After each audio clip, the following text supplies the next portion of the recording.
दक्षिण भारत की राजनीति में भाषा एक बड़ा मुद्दा बनता जा रहा है। ट्राई लैंग्वेज पॉलिसी पर केंद्र और तमिलनाडु सरकार आमने सामने है।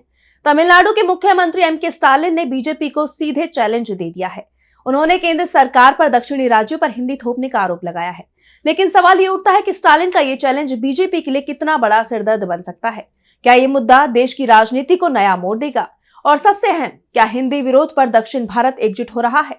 देखिए रिपोर्ट। त्रिभाषा फॉर्मूले को लेकर तमिलनाडु और केंद्र सरकार आमने सामने आ गई है। ट्राई लैंग्वेज विवाद के बीच तमिलनाडु के मुख्यमंत्री एम.के. स्टालिन ने बीजेपी को खुली चुनौती दे दी है। सीएम स्टालिन ने कहा कि हिम्मत है तो विधानसभा चुनाव में ट्राई लैंग्वेज का मुद्दा बनाकर दिखाएं।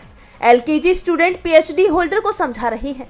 स्टालिन ने केंद्र सरकार पर हिंदी थोपने का आरोप लगाया और कहा कि तमिलनाडु कभी भी इस जबरदस्ती को स्वीकार नहीं करेगा। ये ब्रिटिश शासन जैसा है। शिक्षा मंत्री ने तमिलनाडु को हिंदी स्वीकारने की धमकी दी। अब उन्हें इसका जवाब मिलेगा। सीएम स्टालिन ने इतिहास का जिक्र करते हुए कहा कि हर बार जब किसी ने तमिलनाडु में हिंदी थोपने की कोशिश की तो उसे हार मिली या फिर उन्हें डीएमके के साथ आना पड़ा। हिंदी थोपने से गैर हिंदी भाषी लोगों को बहुत परेशानी होती है। भारत में गैर हिंदी भाषी लोगों का ही बहुमत है। सरकारी योजनाओं, पुरस्कारों और केंद्र सरकार की संस्थाओं तक में हिंदी को थोपा जा रहा है।